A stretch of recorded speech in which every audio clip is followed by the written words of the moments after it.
Hello friends, so we are continuing our economic series. तो हम micro economics में third chapter deal कर रहे थे, उसका ये लास्ट पार्ट होने वाला है जहाँ पर जो हमारे रिमेनिंग टॉपिक्स हैं लाइक कॉस्ट, ये सारे हम डिस्कस करेंगे। ठीक है। ज़्यादा इंपॉर्टेंट नहीं है, वैसे कुछ इसके इंपॉर्टेंट कॉन्सेप्ट रह गए हैं तो वो आज हम डिस्कस कर लेंगे। ठीक है। बाकी देखिए, आप हमारा टेलीग्राम चैनल ज्वाइन कर सकते हैं फॉर पीडीएफ्स। ठीक है। हम कंपाइलेशन लास्ट में प्रोवाइड करेंगे, तो एज डिफेंस हमारा टेलीग्राम चैनल आप ज्वाइन कर सकते हैं। तो हम स्टार्ट करते हैं देन बिना किसी देरी के। तो हमारा पहला टॉपिक है कॉस्ट। ठीक है। अगर मैंने आपको पहले ही बताया था कि अगर इस चैप्टर को आपको डील करना है तो थोड़ा सा अगर एक बिजनेसमैन के रूप में सोचेंगे तो चीज़ें आसानी से आपको समझ आएंगी। अगर मैं यहाँ पर पहले बात करूँ कॉस्ट की, तो मान लेते हैं कि आपने एक बिस्किट बनाने की कंपनी स्टार्ट की। ठीक है। एक बिस्किट बनाने की कंपनी लेट से स्टार्ट की। अब मान लेते हैं कि आप एक 10 रुपये का पैकेट, 10 रुपीज़ का पैकेट जो है वो एक बिस्किट की बनाते हैं। अब इसमें कुछ कुछ रिक्वायरमेंट्स होंगी, जैसे मान लेते हैं कि 10 रुपये के एक बिस्किट के पैकेट बनाने के लिए आपको लेट से 4 रुपीज़ का जो है वीट या फिर मैदा लगता है। ठीक है, जिससे आप बना रहे हैं। देन मान लेते हैं कि 1 रुपये का आपको शुगर लगता है। ठीक है। फिर इसके अलावा जो है 1 रुपये का आपको मान लेते हैं ऑयल लगता है। ठीक है। 1 रुपये की टेक्नोलॉजी, कैपिटल मशीन्स जो भी हैं, मशीन के वियर एंड टीयर, उसे हम कहते हैं कैपिटल कंजम्पशन। ठीक है। वैसे ये सारी चीज़ें माइक्रो इकोनॉमिक्स में आप देखेंगे, बट ठीक है, अभी यहाँ पे हम मान लेते हैं जो भी आपने मशीन्स यूज़ की उसकी। तो ऐसे करके आप देखेंगे कि 7 रुपये आपको लग रहे हैं उसे बनाने में, और भी ऐसे एडिशनल खर्चे भी होंगे, मतलब एक जनरल ले रहे हैं। ठीक है। आपको कोई बिज़नेस की फैक्ट्री नहीं खोलनी है, जस्ट हम अभी एक रेफरेंस ले रहे हैं। तो आपको पता चला कि हाँ 7 रुपये खर्च हो रहे हैं, तो 10 रुपये की एक बिस्किट हम उसे सोल्ड कर सकते हैं। तो आपको दिखा होगा कि जब हम किसी भी चीज़ की प्रोडक्शन करना चाहते हैं तो उसमें कुछ इनपुट्स लगते हैं, उनकी कोई कॉस्ट होती है, तो उसी को हम कॉस्ट कहते हैं कि to produce any kind of output we required input. कुछ हमें इनपुट की रिक्वायरमेंट पड़ती है और उस इनपुट की कुछ ना कुछ कॉस्ट होती है, उसे ही हम कॉस्ट कहते हैं। लेकिन यहाँ इंपॉर्टेंट चीज़ क्या है कि जब भी हम इनपुट्स को यूज़ करते हैं तो इनपुट के ऐसे कॉम्बिनेशन को हम यूज़ करने की कोशिश करते हैं जो सबसे क्या हो, लीस्ट एक्सपेंसिव हो। ठीक है। हम हमेशा उसी कॉम्बिनेशन को यूटिलाइज़ करने की कोशिश करते हैं इसमें। हाँ, ऑल्दो यहाँ अगर रियलिटी में देखें तो आप क्वालिटी को कॉम्प्रोमाइज़ नहीं करते हैं, क्योंकि अगर मान लेते हैं बिस्किट की आपकी क्वालिटी रिड्यूस हो रही है तो डेफिनेटली फिर वो आपको कोई खरीदेगा ही नहीं। ठीक है। तो वो चीज़ तो रहती है इन practical life, but in theoretical अगर हम देखें तो आप कोशिश करते हैं कि एक ऐसी कॉम्बिनेशन बनाई जा सके कि क्वालिटी वही रहे 10 रुपये के बिस्किट की, लेकिन ये जितना कम से कम हो। मान लेते हैं 6 रुपीज़ में ही आप सेम क्वालिटी की बिस्किट बना सकते हैं, तो आप कोशिश करेंगे कि 6 रुपये में ही बन जाए। ठीक है। तो ये होती है कॉस्ट। अब अगर हम बात करते हैं शॉर्ट रन कॉस्ट की, तो मैंने आपसे पहले भी इस लेक्चर से पहले ही बात की थी कि जब भी हम बिज़नेस करते हैं तो दो उसमें डायमेंशंस होते हैं, एक होता है शॉर्ट रन, एक होता है लॉन्ग रन। हमने बात की थी कि जब हम शॉर्ट रन में चीज़ों को करते हैं तो वहाँ पर कुछ चीज़ें क्या होती हैं कि हमारे लिए फिक्स्ड हो जाती हैं। ठीक है, फिक्स्ड हो जाती हैं क्योंकि स्टार्टिंग में हमारे सामने कुछ लिमिटेशंस होती हैं। लेकिन जब हम लॉन्ग रन की बात करते हैं, जब चीज़ें स्केल अप करती हैं, तो फिर आप धीरे धीरे चीज़ों को एक्सपेंड करते हैं, वहाँ पर आप किसी को भी सेम नहीं रख सकते। ठीक है। तो उस केस में जो है आप बेस्ड ऑन द जो भी डिमांड है उस अनुसार से चीज़ों को वेरी करते हैं। ठीक है। अब मैं बात कर लेता हूँ कि जैसे सेम एग्जांपल आज पूरे लेक्चर में वही लेंगे, बिस्किट वाली है। ठीक है। मान लो आज आप पार्ले कंपनी के ओनर ही बन गए। ठीक है। सो अगर हम बिस्किट कंपनी की बात करते हैं तो जब आप बिस्किट की कंपनी स्टार्ट करेंगे तो आपको ही पता है कि एक आपके सामने होगी फिक्स्ड कॉस्ट, एक होगी वेरिएबल कॉस्ट। अब आप बोलेंगे कि फिक्स्ड कॉस्ट कौन सी होगी और वेरिएबल कॉस्ट कौन सी होगी। फिक्स्ड कॉस्ट का मतलब है कि सबसे पहले सर आपको एक खोलनी पड़ेगी फैक्ट्री, आपको एक फैक्ट्री ओपन करनी पड़ेगी और साथ साथ एक वेयर हाउस चाहिए होगा। ठीक है। तो इससे जो फैक्ट्री आप स्टार्ट करेंगे, लेट से स्टार्टिंग में 50 लाख और समथिंग जो आपकी स्टार्टिंग में लगेगी, तो मान लेते हैं अभी फैक्ट्री को मैं कैपिटल के अंतर्गत ही रख लेता हूँ लेट्स। ठीक है। लेकिन जब आपने फैक्ट्री को ओपन की तो फैक्ट्री में क्या है, फैक्ट्री में चाहिए इलेक्ट्रिसिटी, तो इलेक्ट्रिसिटी का बिल होगा। ठीक है। फिर और भी अदर एक्सपेंसेस मान लेते हैं, स्टार्टिंग में आप मान लो 10 लेबर या समथिंग लाइक दैट रख रहे हैं तो उनकी, तो कुछ ऐसे कॉस्ट होंगे। ठीक है। कुछ ऐसे कॉस्ट, मान लो ये फैक्ट्री आपने रेंट पे ही ले ली फॉर एग्जांपल, तो ये रेंट है, तो ये क्या है, फिक्स है। आप इसमें एक भी ना करो, आप मान लेते हैं आप बिस्किट बनाओ लेकिन कोई खरीदे ही नहीं, ये भी पॉसिबिलिटी हो सकती है, या आप बनाओ ही मत, तो भी आपको ये कॉस्ट तो देनी ही देनी है। मैं तो एक और रियलिस्टिक एग्जांपल ले लेता हूँ। मान लेते हैं कल के डेट में आप कोचिंग क्लासेस स्टार्ट करते हैं, तो आपने क्लासरूम ले लिया, उसकी इलेक्ट्रिसिटी बिल, देन आपका जो हॉल आप बुक करेंगे वो, तो इन सभी में क्या है, एक फिक्स्ड एक्सपेंस लग रहा है, that is called fixed income. तो क्या है, कॉस्ट जो है वो क्या होगा, टोटल फिक्स्ड कॉस्ट होगा। ठीक है। इसकी जो कॉस्ट होगी बेसिकली, यानी कि ये चीज़ फिक्स्ड है, लेकिन इसके बाद जब आप प्रोड्यूस करने के लिए क्या करेंगे, रॉ मटेरियल्स लेंगे, like wheat, like oil, like sugar. तो ये वेरिएबल होगी, ठीक है, ये डिपेंड करेगी। 1 kg अगर बनाना है कोई चीज़, या फिर मान लेते हैं 10 पैकेट बनाना है, तो 10 पैकेट्स ऑफ बिस्किट बनाने के लिए मान लो 1 kg लग रहा है। फिर आपको 20 पैकेट्स बनाना है तो फिर 2 kgs लगेगा, यानी जितना बनाना है। अब मान लेते हैं 100 पैकेट्स बनाने हैं तो आपको कितने लगेंगे, 10 kgs लगेंगी। तो ये डिपेंड करेंगी आपके उस पर। लेकिन आपको 10 kg बनाना है या 1 kg बनाना है, फिक्स्ड कॉस्ट जो होंगी वो तो सेम होगी। लेकिन वेरिएबल इनपुट्स में क्या होंगी, आपकी कॉस्ट वेरी करेगी। गेटिंग दिस और नॉट, ठीक है। इसके बाद अब सेम ही एक क्लासरूम आपने स्टार्ट किया। अब मान लेते हैं आप बुक्स प्रोवाइड करते हैं स्टूडेंट्स को, तो बुक्स तो आप प्रिंट उतने ही कराएंगे ना जितने स्टूडेंट्स आ रहे हैं। स्टूडेंट नहीं आएंगे, बुक प्रिंट नहीं कराएंगे। लेकिन स्टूडेंट आए या ना आए, उसका रेंट तो देना होगा ना। तो सिंपल, एक टोटल फिक्स्ड कॉस्ट हो गया, एक वेरिएबल। टोटल क्यों कह रहे हैं, टोटल बेसिकली टोटल यानी इन टोटल कितना लग रहा है, ठीक है, सारी चीज़ें ऐड कर लेंगे उसमें। तो यहाँ पर अगर हम देखें तो इन दोनों को अगर हम ऐड कर दें तो वो टोटल कॉस्ट होगी। क्यों, क्योंकि आपके लिए तो वो कॉस्ट ही है ना। आपके लिए जब मैंने आपको स्टार्टिंग में इनपुट बताया, तो इनपुट तो आपके लिए सब कुछ है ना। आप अगर एक रेंट पे ले रहे हैं, एक फैक्ट्री ही लेट से रेंट पे ले रहे हैं, तो वो भी आपके लिए कॉस्ट है।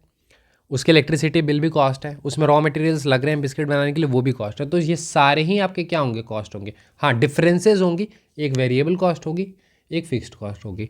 तो सेम मैनर में अगर हम देखें तो ये अगर हम दोनों को ऐड कर दें, टोटल वेरिएबल कॉस्ट और टोटल फिक्स्ड कॉस्ट, तो हमारे लिए वो क्या हो जाएगी, टोटल कॉस्ट हो जाएगी।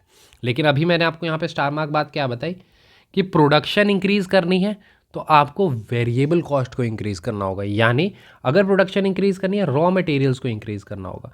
रॉ मटेरियल के लिए आपको क्या इंक्रीज़ करना होगा, टोटल वेरिएबल कॉस्ट, ठीक है, क्योंकि वो तो फिक्स है। हाँ, इन लॉन्गर रन अगर आप देखेंगे, क्योंकि अभी हमने क्या बात की, शॉर्ट रन की बात कर रहे हैं अभी, ठीक है। लॉन्ग रन में क्या होगा, ये फिक्स्ड कॉस्ट भी सेम नहीं रहेगा। क्यों, क्योंकि इन लॉन्गर रन आपको फैक्ट्रीज ज़्यादा की ज़रूरत पड़ेगी। आज आप मान लेते हैं कि लेट से एक महीने में 10,000 आप पैकेट्स बना रहे हैं, फिर 1 लाख, 2 लाख, 10 लाख इतनी की ज़रूरत पड़ सकती है। मान लेते हैं आप फॉरेन में एक्सपोर्ट कर रहे हैं अपने बिस्किट्स की, आपकी ब्रांडिंग ज़्यादा बेहतर है तो आप एक्सपोर्ट करेंगे, ठीक है। तो उस केस में ज़्यादा की रिक्वायरमेंट पड़ेगी, तो फिर फैक्ट्रीज ये सर भी बढ़ेंगे, ठीक है। फिर लेकिन उस केस में भी फिर क्या होगा, फिक्स्ड कॉस्ट आएगा, ठीक है। वो अभी हम बात वैसे करेंगे। देन हमारा नेक्स्ट एक है कॉब डॉगलस प्रोडक्शन फंक्शन। इसकी हम बात करेंगे। पहले ये एक छोटा सा कॉन्सेप्ट है, उससे पहले हम इसको पूरा कंटिन्यू कर लेते हैं, क्योंकि ये सारे डिफरेंट कॉस्ट है, वो एक बार हो जाएगा। फिर इसको हम एक ग्राफ से, मतलब एक टेबल से देख लेंगे, फिर हम उसे कर लेंगे, ठीक है। तो देखिए, ये फिर आता है हमारा second, short run average cost. Average का मतलब आपको पता ही होगा कि जितनी आपकी कोई भी चीज़ है उसकी टोटल, यानी अगर आपको मार्क्स जो मिलते थे पहले स्कूल टाइम पे, वो क्या थे, टोटल मार्क्स जितने भी आए हैं divided by the number of subject, तो इसी को हम एवरेज कहते हैं, सिंपल।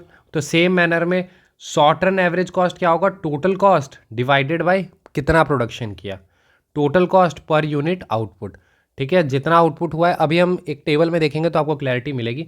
तो total cost divided by output, तो इसे कहते हैं शॉर्ट रन एवरेज कॉस्ट। अब इसमें देखेंगे एवरेज वेरिएबल कॉस्ट भी आ जाएगा। ये तो हो गया टोटल, लेकिन वेरिएबल कॉस्ट, क्योंकि टोटल कॉस्ट में क्या क्या है, वेरिएबल कॉस्ट भी है, फिक्स्ड कॉस्ट भी है, ठीक है। फिक्स्ड कॉस्ट भी है, वेरिएबल कॉस्ट भी है। अब वेरिएबल कॉस्ट का भी कोई क्या होगा, एवरेज होगा कि कितना एवरेज है, और फिक्स्ड कॉस्ट का भी एवरेज होगा। तो उसको कैसे निकालेंगे, वेरिएबल निकालना है, एवरेज वेरिएबल कॉस्ट, तो total variable cost divided by output, और फिक्स्ड कॉस्ट निकालना है तो total fixed cost divided by this, ठीक है। और बाकी फिर यही हो जाएगा टोटल फिक्स्ड कॉस्ट जो है, टोटल फिक्स्ड कॉस्ट। तो अगर हम इसको थोड़ा सा अरेंज कर लें तो हम लिख सकते हैं average fixed cost plus Q, sorry, total fixed cost into Q, ये हो जाएगा हमारा टोटल फिक्स्ड कॉस्ट। सिंपल है। एवरेज क्या होता है, हमने बात की थी कि अगर आपकी एवरेज 10 है, आपकी एंटिटी 5 है, तो टोटल कितनी होगी, 50, कितनी होगी, 50, ठीक है। ये हो गया आपका शॉर्ट रन एवरेज कॉस्ट जो होगा, वह एवरेज वेरिएबल कॉस्ट और एवरेज फिक्स्ड कॉस्ट के बराबर हो। क्यों, क्योंकि total cost is equal to total variable cost plus total fixed cost. वैसे अभी हम इसको टेबल के थ्रू देखेंगे तो आपको क्लैरिटी मिल जाएगी। हमने आगे भी बात की थी, मार्जिनल का मतलब क्या होता है, कीवर्ड आप पकड़े यहाँ पर। मार्जिनल का मतलब हो गया एडिशनल, मार्जिनल का मतलब क्या होता है, एडिशनल। तो शॉर्ट रन मार्जिनल कॉस्ट यानी कुछ ना कुछ एडिशनल हो रहा होगा। Simple, change in total cost divided by change in output, change in total cost divided by change in output, यानी एडिशनल कितना कॉस्ट करना पड़ रहा है आउटपुट बढ़ाने के लिए, वो अभी हम इस टेबल के थ्रू अब थोड़ा बहुत ही बेहतर तरीके से समझने की कोशिश करेंगे, ठीक है। सो देखते हैं, देखिए यहाँ पर एक साइड आपको क्या दिख रहा है, आउटपुट दिख रहा है, आउटपुट 0 1, अब इसको हम केजी से मान लेते हैं, 0 kg 1 kg 2 kg 3 4 5 6, ठीक है, केजीज में, या फिर पैकेट्स मान लेते हैं क्योंकि हमें बिस्किट वाला ही लेना है तो बिस्किट्स के अनुसार 0 पैकेट 1 पैकेट 2 पैकेट, ठीक है। तो ऐसे अब मान लेते हैं कि टोटल कॉस्ट जो है वो आपका 20 लगता है, तो हर केस में आप 20 ही लगना है। मान लो 20 कैसे, 15 मान लेते हैं फैक्ट्री का रेंट था और 5 हमारा इलेक्ट्रिसिटी बिल लगता है, तो ये हमारी क्या है टोटल फिक्स कॉस्ट है। तो टोटल फिक्स कॉस्ट आप देखेंगे कि फिक्स ही रहती है वो, तो आप कितने भी पैकेट बढ़ाते चले जाएं, 10 भी पैकेट करोगे फिक्स कॉस्ट तो 20 ही लगनी है। क्लियर है यहाँ तक बात कि आपकी जो टोटल फिक्स्ड कॉस्ट है वो 20 ही है, यहाँ भी 20, यहाँ भी 20, यहाँ भी 20, हर जगह क्या है 20 है। तो अभी आपको समझ आ गया होगा, इस टेबल के थ्रू सारा समझ आ जाएगा पीछे वाला। तो टोटल फिक्स्ड कॉस्ट आपको समझ आ गया कि वो तो फिक्स है सर, 20 20 20 ही लगेंगे। अब टोटल वेरिएबल कॉस्ट वेरी करेगी, याद आ रहा है क्यों, क्योंकि ये तो है रॉ मटेरियल का cost, this is what raw material का कॉस्ट, यानी कि बिस्किट बना रहे हैं तो वीट, मैदा, ऑयल, शुगर, ये सभी के कॉस्ट। तो अगर आप एक भी पैकेट नहीं बना रहे हो तो टोटल वेरिएबल कॉस्ट क्या होगी, 0, क्योंकि वो तो कुछ नहीं है, रॉ मटेरियल कुछ भी आपका नहीं लग रहा है। लेकिन फिर 10 मान लेते हैं लगेगा, कब, एक पे, फिर 18, फिर 24, फिर देखेंगे इस तरह से ये क्या हो रहा है, इंक्रीज़ कर रहा है और साथ साथ हमारी आउटपुट भी इंक्रीज़ कर रही है। तो मैंने अभी आपको बताया भी था स्टार्टिंग में, प्रोडक्शन को इंक्रीज़ करने के लिए हमें टोटल वेरिएबल कॉस्ट क्या करना पड़ता है, इंक्रीज़ करना पड़ता है। तो ये दो कॉलम आपके क्लियर हो गए, टोटल फिक्स्ड कॉस्ट वाले और टोटल वेरिएबल कॉस्ट वाले। और टोटल कॉस्ट क्या होगा, ये दोनों 20 लगे 0, 20 हो गई, 20 और 10, यानी एक पैकेट अगर आपको बनाना है तो 20 आपके टोटल फिक्स कॉस्ट लग रही है और टोटल वेरिएबल कॉस्ट लग रही है 10, तो कितने हो गए 30, 20 + 10 30, 20 + 18 38, तो ये आपका हो गया क्या टोटल कॉस्ट। तो अब आपको टोटल कॉस्ट भी क्लियर हो गया होगा, total cost is nothing but total fix cost plus total variable cost is equal to total cost. Average fixed cost क्या होता है, इसी का क्या एवरेज, इसी का क्या एवरेज। एवरेज कैसे निकालेंगे, यहाँ तो कुछ भी नहीं होगा किसी भी एवरेज में, यहाँ से स्टार्ट होगा क्योंकि जब आप कुछ प्रोड्यूस कर रहे हो उस बेसिस पे। तो यहाँ पर क्या है, टोटल फिक्स कॉस्ट 20 लग रही है, तो 20/1 20, यहाँ पर कितने लगेगी 10, क्योंकि 20/2, अगर आप 10 पैकेट बना रहे हैं तो 20/10 दैट इज़ 2, तो 2 आपकी होगी फिक्स्ड कॉस्ट, ठीक है। तो आपको ये दिखेगा क्या, ये डिक्रीजिंग ऑर्डर में। एवरेज वेरिएबल कॉस्ट किसका है, एवरेज वेरिएबल कॉस्ट इस वाले का, दिस वन, तो इसका तो देखेंगे 10 है तो 10/1 10, 18/2 9, 24/3 8, 29/4 7.25, 33/5 6.66, 39/6 6.5, इस तरह से ये है, ठीक है।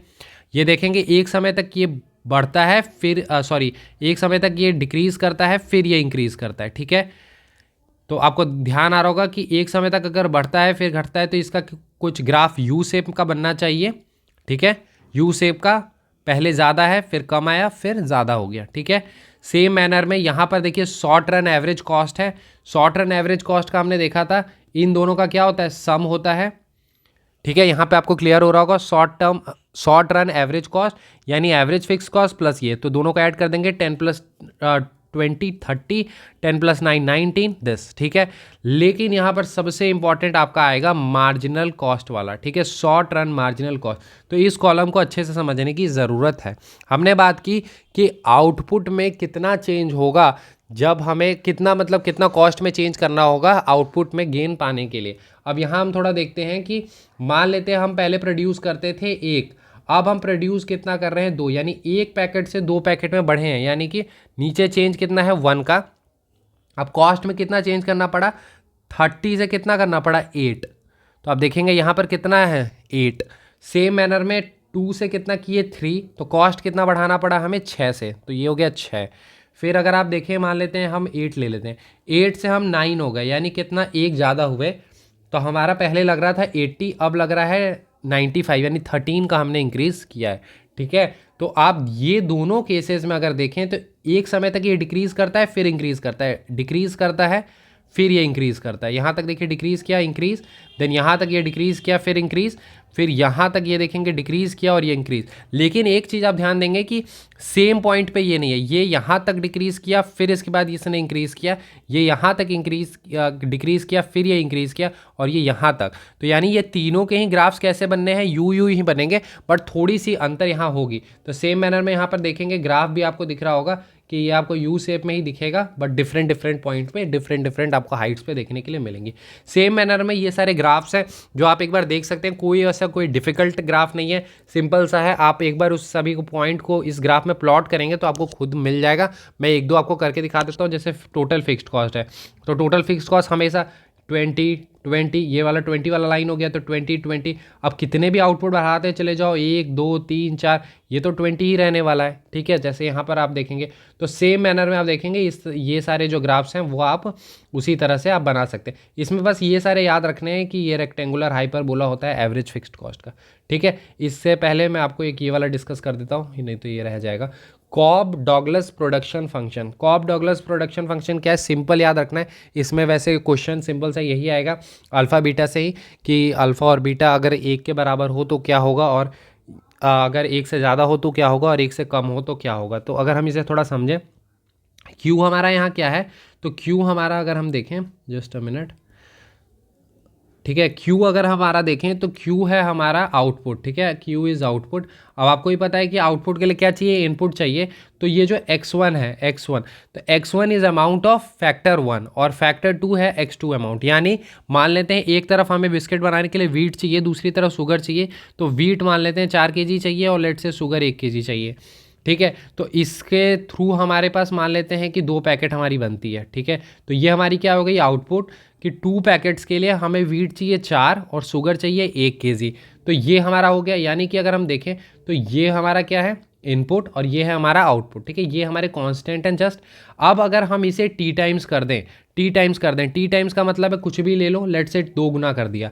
अगर मान लेते हैं वीट हम 4 यूज़ कर रहे थे, अब हम यूज़ कर रहे हैं 8, और अगर हम एस यानी शुगर हम यूज़ करते थे 1, अब हम कर रहे हैं 2, ठीक है, क्योंकि हमने सारे को 2 टाइम्स कर दिया है। तो हमारा आउटपुट क्या होना चाहिए, 2 टाइम्स होना चाहिए। सिंपल याद आ रहा है। तो अगर 2 टाइम्स हो जाए तो उसे कहेंगे कांस्टेंट रिटर्न टू स्केल।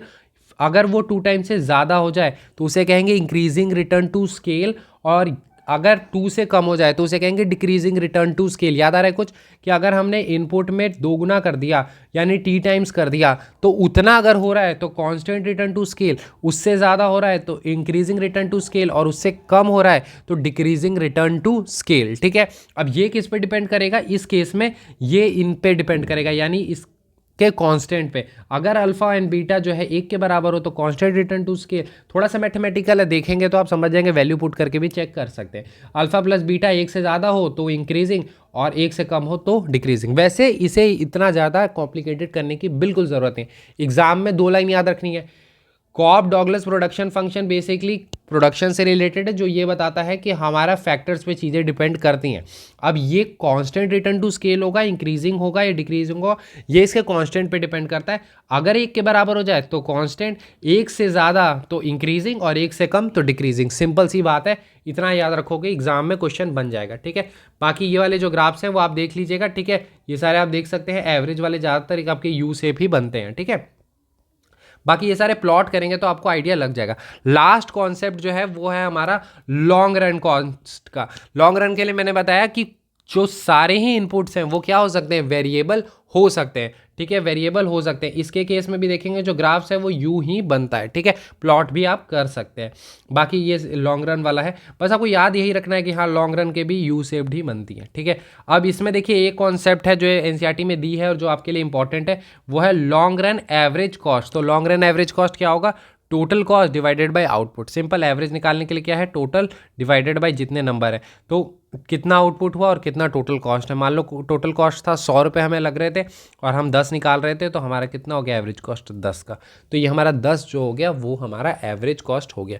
ठीक है, इसी के साथ हमने थर्ड चैप्टर भी कंप्लीट कर लिया। अब हम फोर्थ चैप्टर को स्टार्ट करेंगे और साइड बाय साइड मैं सोच रहा हूँ कि मैक्रो इकोनॉमिक्स भी स्टार्ट की जाए, बिकॉज मैक्रो इकोनॉमिक्स क्या है ना, बहुत जल्दी हो जाएगी। ठीक है, और थोड़ा सा रिलेटेबल ज़्यादा है। माइक्रो इकोनॉमिक्स थोड़ा सा डिफिकल्ट है, मैं समझ सकता हूँ, क्योंकि काफ़ी नंबर्स हैं एंड चीज़ों को इंडिविजुअल बेसिस पर करना होता है।